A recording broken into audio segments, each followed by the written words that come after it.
नमस्कार दोस्तों, आप सभी का स्वागत है हिंदी ज्ञान भंडार में।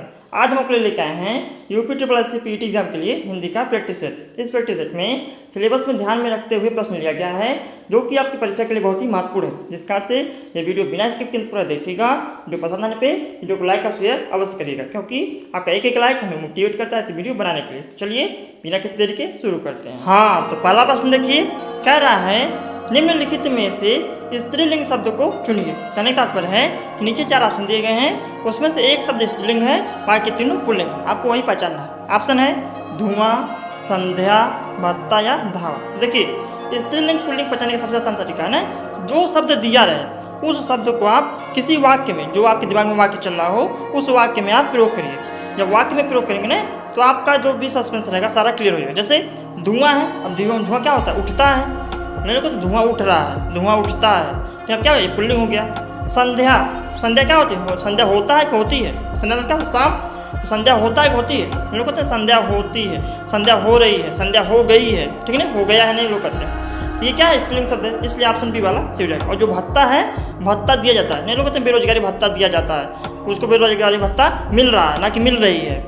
और धावा बोला जाता है, ठीक है ना। इस प्रकार से आप आसानी से छाट सकते हैं। जो भी शब्द दिया जाए उसको आप वाक्य में प्रयोग करिए। चलिए अगला प्रश्न देख लेते हैं। प्रश्न संख्या 2 कह रहा है इनमें से कौन सा शब्द वर्तनी की दृष्टि से शुद्ध है? ऑप्शन है आशीर्वाद, आशीर्वाद, आशीर्वाद या आशीर्वाद। देखिए, वर्तनी की दृष्टि जो शुद्ध शब्द है ना, वो है ऑप्शन सी वाला। क्या होता है? आशीर्वाद होता है, ना कि आशीर्वाद। बहुत लोग ना ए वाला ऑप्शन टिक कर देंगे, आशीर्वाद, लेकिन ये क्या है? गलत है। ऑप्शन सी वाला आशीर्वाद। चलिए अगला प्रश्न देख लेते हैं। प्रश्न संख्या 3 कह रहा है इनमें से शुद्ध वाक्य कौन सा है? ऑप्शन है मेरे प्राण निकल गए, मेरा प्राण निकल गया, मेरा प्राण निकल गए, मेरी प्राण निकल गई। बताइए कैसे हो जाएगा? इन चारों वाक्यों में से जो शुद्ध वाक्य है ना, वो है ऑप्शन ए वाला। कभी भी जब प्राण उड़ान आते हैं ना, कुछ ऐसे शब्द होते हैं जो हमेशा बहुवचन में प्रयोग किए जाते हैं। जैसे प्राण हो गया, और ईश्वर के लिए हो गया, जैसे कि किसी का सम्मान करने के लिए हो गया, वो सारे शब्द आपके बहुवचन में प्रयोग होते हैं। इसलिए यहाँ पे क्या हो जाएगा? मेरे प्राण निकल गए। ऑप्शन ए वाला सही हो जाएगा। चलिए अगला प्रश्न देख लेते हैं। प्रश्न संख्या 4 कह रहा है निम्नलिखित में से कौन सा शब्द हवा का पर्यायवाची नहीं है? देखिए ध्यान से दीजिएगा।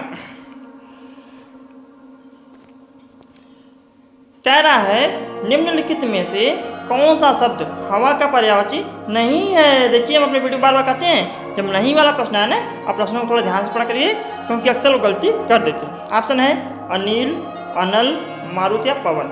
देखिए, जो हवा का पर्यायवाची है ना, वो अनिल भी होता है, मारुत भी होता है और पवन भी होता है। जो अनल शब्द दिया है, ये अनल शब्द आपका हवा का पर्यायवाची न किसका होता है? अग्नि का होता है। इसलिए ऑप्शन बी वाला सही हो जाएगा। चलिए अगला प्रश्न देख लेते हैं। प्रश्न संख्या 5 कह रहा है निम्नलिखित में से कौन सा शब्द कमल का पर्यायवाची नहीं है? ऑप्शन है अरविंद, शतदल, सरसिज या अमीर। देखिए, जो कमल का पर्यायवाची होता है ना, वो अरविंद भी होता है, ये नहीं होगा, शतदल भी होगा, ये भी नहीं होगा, और सरसिज भी होता है, इसलिए यह भी नहीं होगा। जो अमीय शब्द दिया है, ये कमल का पर्यायवाची ना होकर किसका होता है? अमृत का। इसलिए ऑप्शन डी वाला सही हो जाएगा। देखिए, यदि आपको प्रैक्टिस सेट अच्छा लग रहा हो ना, आप प्रैक्टिस सेट को अभी से लाइक कर दीजिए। यदि आपने अभी तक हमारे चैनल को सब्सक्राइब नहीं किया है तो हमारे चैनल को सब्सक्राइब करके बेल आइकन भी प्रेस कर दीजिए, ताकि आपको समय समय से नोटिफिकेशन मिलती रहे। चलिए अगला प्रश्न देख लेते हैं। प्रश्न संख्या 6 कह रहा है अनभिज्ञ शब्द का विलोम है। ऑप्शन है भिज्ञ, अज्ञ, अभिज्ञ या अतिभिज्ञ। तो देखिए, अनभिज्ञ, अनभिज्ञ का अर्थ क्या होता है? अनभिज्ञ का अर्थ होता है कि न कुछ जानने वाला, जो कुछ न जानता। नहीं लोग होते हैं ये तो अनभिज्ञ है, मतलब कुछ नहीं जानता है। और अभिज्ञ मतलब होता है सब कुछ जानने वाला। इसलिए आपसे सी वाला सही हो जाएगा, अनभिज्ञ का अभिज्ञ। चलिए अगला प्रश्न देख लेते हैं। प्रश्न संख्या 7 कह रहा है समष्टि का विलोमार्थी शब्द है। ऑप्शन है विशिष्ट, व्यष्टि, अशिष्ट या अपुष्टि। तो समष्टि का विलोमार्थी शब्द क्या होगा? व्यष्टि। ऑप्शन बी वाला सही हो जाएगा। चलिए अगला प्रश्न देख लेते हैं। प्रश्न संख्या 8 कह रहा है जो पहले कभी न हुआ हो वाक्यांश के लिए प्रयुक्त शुद्ध एक शब्द है। कहने का तात्पर्य है कि जो पहले कभी न हुआ हो उसके लिए एक शब्द क्या होगा? ऑप्शन है अपूर्व, अभूतपूर्व, अद्वितीय या इनमें से कोई नहीं। तो देखिए जो पहले कभी न हुआ हो ना उसके लिए एक शब्द होता है अभूतपूर्व, इससे पहले यह कभी न हुआ था, इसलिए ऑप्शन बी वाला सीट है। जो अद्वितीय दिया है, अद्वितीय मतलब होता है इसके समान कोई दूसरा न हो, अद्वितीय नहीं, लोग कहते हैं ये अद्वितीय है, इसके समान कोई दूसरा नहीं है। चलिए अगला प्रश्न देख लेते हैं। प्रश्न संख्या 9 कह रहा है जिसमें जानने की इच्छा हो के लिए एक शब्द है, जिसमें जानने की इच्छा हो उसके लिए एक शब्द क्या होता है? ऑप्शन है जितेंद्रिय, अजेय, जलचर या जिज्ञासु। बताइए जिसमें जानने की इच्छा हो ना उसको क्या कहा जाता है? उसको कहा जाता है जिज्ञासु। नहीं वो बहुत जिज्ञासु छात्र है, बहुत जिज्ञासु व्यक्ति है, बहुत जानने की इच्छा उसके अंदर है। ऑप्शन डी वाला सही हो जाएगा। और जो अजेय होता है जो कभी बूढ़ा ना हो, जितेंद्रिय जो अपनी इंद्रियों पर विजय प्राप्त कर चुका हो, और जलचर मतलब जो जल में चलने वाला। चलिए अगला प्रश्न देख लेते हैं। प्रश्न संख्या 10 कह रहा है घड़ी में तोला घड़ी में मासा का अर्थ है।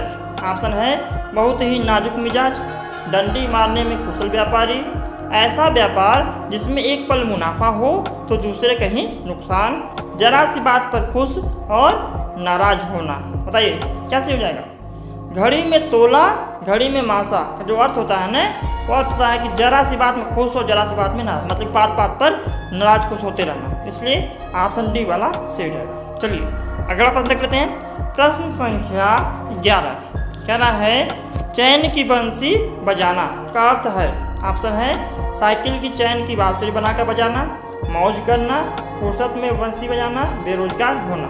चैन की बंसी बजाना का अर्थ क्या होता है? मौज करना। लोग कहते हैं अरे वो तो चैन की बंसी बजा रहा है, ऐसा काम कर लो फिर हम चैन से बंसी बजाएंगे, मतलब कि मौज करेंगे, ठीक है ना। तो चैन की बंसी बजाने का अर्थ होता है मौज करना। ऑप्शन बी वाला सही हो जाएगा। चलिए अगला प्रश्न देख लेते हैं। प्रश्न संख्या 12 कह रहा है च और छ वर्ड का उच्चारण स्थान कौन सा है? ऑप्शन है तालु, मूर्धा, ओष्ठ या कंठ। तो देखिए ये जो च और छ वर्ड दिया है ना इनका जो उच्चारण स्थान होता है वो होता है तालु। ये किस वर्ग में आते हैं? च वर्ग में आते हैं, और च वर्ग का उच्चारण स्थान कहाँ होता है? तालु होता है, इसलिए ऑप्शन ए वाला सही हो जाएगा। चलिए अगला प्रश्न देख लेते हैं। प्रश्न संख्या 13 कह रहा है तिलक शब्द किस प्रकार का है? मतलब कि तिलक किस प्रकार का शब्द है? तत्सम है, तद्भव है, देशज है या संकर है? तो जो तिलक शब्द दिया है ना ये आपका तत्सम शब्द है, ऑप्शन ए वाला सही हो जाएगा। चलिए अगला प्रश्न देख लेते हैं।